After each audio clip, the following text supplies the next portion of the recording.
So ఇప్పుడు మంగిలి గారు ఇంత పెద్ద స్కామ్‌లోకి రావడానికి ప్రధాన కారణం ఆవిడంతట ఆవిడ బయటకొచ్చి నాకు సంబంధం లేదు అనడం కంటే కూడా ఇప్పుడు బాధితుల పక్షాన గనుక నిలబడి స్టాండ్ తీసుకొని గనుక ఫైట్ చేసుంటే సినారియో ఇంకోలాగా ఉండేది. అసలు స్కామ్ ఎక్కడ జరిగింది, ఏంటి అనేది ఉండేది. బట్ ఆవిడ ఆ వేలో అప్రోచ్ అవ్వడం అనేది జరగకపోవడం మూలానే టోటల్‌గా కూడా ఆవిడ పేరే ఎస్టాబ్లిష్ అవుతూ వస్తా ఉంది. ఆవిడ అసలు సీన్‌లోకే రాకుండా, సెటిల్మెంట్‌కే రాకుండా, అసలు ఏ స్టేట్మెంట్ ఇవ్వకుండా ఉన్నా కూడా ఆవిడకి ఏ గోల ఉండేది కాదు కూడా. నేను చెప్తున్నా కదా, ఎందుకంటే ఆవిడే పిక్చర్లోకి వచ్చి ఆవిడే ఈ సుబ్బు మీద కేసులు పెట్టి పైగా శ్రీముఖి అంటే క్రష్ అని చెప్పడం. సర్లేండి సార్, అది పెద్ద దీన్ని కూడా మనం పొలిటిసైజ్ చేస్తున్నాం. ఆయనకి శ్రీముఖి అంటే క్రష్ ఉందో లేకపోతే ఎవరి మీద క్రష్ ఉందో ఆవిడకి సంబంధం ఏంటి? అది నథింగ్. నాకు 100 మంది మీద క్రష్ ఉండొచ్చు, మీకు 100 మంది మీద క్రష్ ఉండొచ్చు. అయితే ఏంటి? నేను నిద్రపోయేటప్పుడు నాకు ఏం కళ్ళు వస్తాయో, నేను లోపల ఏ కలర్ బన్నీ వేసుకున్నానో, ఇవన్నీ మీకెందుకు? మీరు కావాల్సింది ఏంటి? దాంట్లో న్యాయం ఉందా లేదా, వాళ్ళు తీసుకొచ్చిన మ్యాటర్ అది నిజమా కాదా, వాళ్ళు డబ్బులు ఇప్పించాలంటే ఇప్పించండి. అంతేగాని ఇది శ్రీముఖితో క్రష్ ఉంటే డబ్బులు ఇప్పివా? ఈయన బిగ్ బాస్కి వెళ్ళాలంటే నువ్వు డబ్బులు ఇవ్వా? నువ్వు ఒక డబ్బులు తీసుకొని ఉంటే అది కాదు కదా పాయింట్. తప్పుదారి పట్టించే ప్రయత్నం జరుగుతుందనేది ఇది కూడా ఒక మార్గం. కాకపోతే ఇక్కడ ఇంకొక రకమైన అంటే పాలిటిక్స్ నీకైనా ఆడడం వచ్చు, మాకు కూడా ఆడడం పాలిటిక్స్ వచ్చు అని చెప్పడానికి కారణం ఏంటంటే, మరొక బంజారా బిడ్డ నువ్వు ఎందుకు తీసుకొస్తావు, మరొక బంజారా బిడ్డ పరువు ఎందుకు తీస్తున్నావు అని చెప్పి నువ్వు మాట్లాడతారు. అక్కడ ఆవిడ పరువు తీసింది ఏమీ లేదు. శ్రీముఖి అంటే క్రష్ అనే 100,000 మంది ఇక్కడ ఉంటుంది. ఆవిడ ఏమి ఫీల్ అవ్వదు. శ్రీముఖి అంటే క్రష్ అన్నది మాత్రం శ్రీముఖికి ఏదో సంబంధం ఉందని మాట్లాడలేదు కదా, క్రష్ అనే మాట్లాడేది. కాకపోతే పాలిటిక్స్ చేయడం నీకేమైనా అవచ్చు, మాకు కూడా వచ్చు అనే కోణంలో జనాలు నేను బంజారా బిడ్డని అంటే ఎక్కడ నీ బంజారా బిడ్డ? నువ్వు బంజారా బిడ్డ కాదు, బంజారా హిల్స్ బిడ్డ. సో సరే, మొత్తానికి ఆవిడ సేవ్ చేయడానికి రకరకాల ప్రయత్నాలు జరుగుతున్నాయనే మాట అయితే మనకు తెలుస్తుంది. ఆవిడ తప్పు లేకపోతే ఆవిడ నిజంగానే సేవ్ అవ్వాలని కోరుకోవాలి.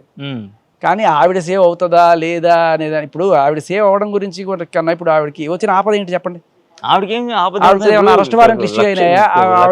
కట్టిన వాళ్ళు కదా లాస్ అవుతున్నారు. అదే కదా, ఆవిడ మీద ఏమైనా అరెస్ట్ వారెంట్లు ఉన్నాయా? ఆవిడ మీద ఏమన్నా ఈ కేసు అంతా ఆవిడ మీద పెట్టారా? లేదు కదా.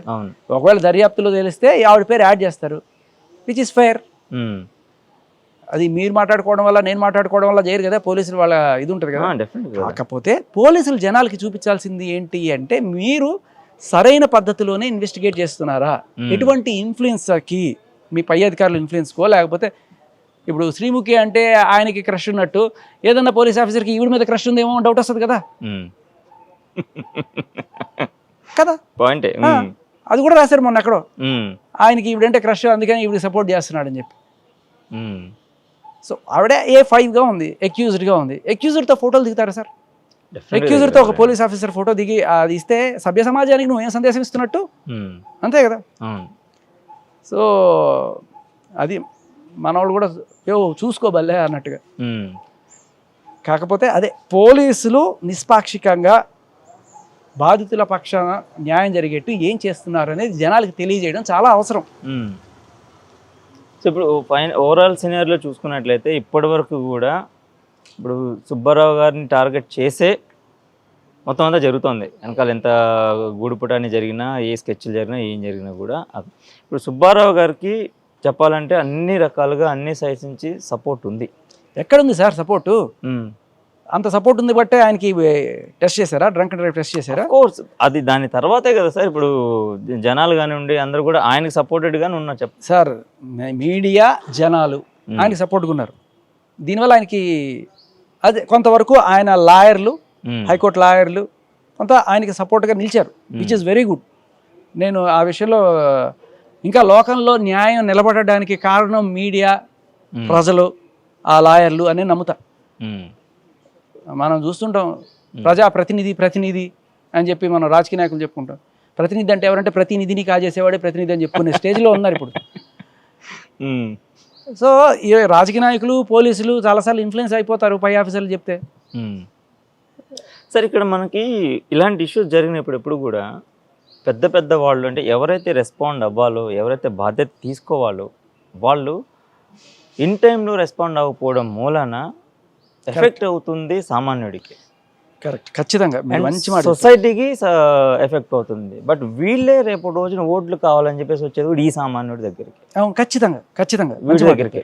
ఎందుకంటే కోట్లు ఉన్నాడు, ఓటు వేయచ్చు వేయకపోవచ్చు, వాడికి అవసరం ఉండొచ్చు ఉండకపోవచ్చు. బట్ ఒక ఒక ఎమ్మెల్యేను ఎంపీలను కార్పొరేటర్ గెలవాలి అని అంటే వస్తుంది మాత్రం ఈ మురికి వాడలకే, ఈ బంజారా వాళ్ళ దగ్గరికి, ఈ లో క్లాస్ పీపుల్ దగ్గరికి, ఈ జనాల దగ్గరికి.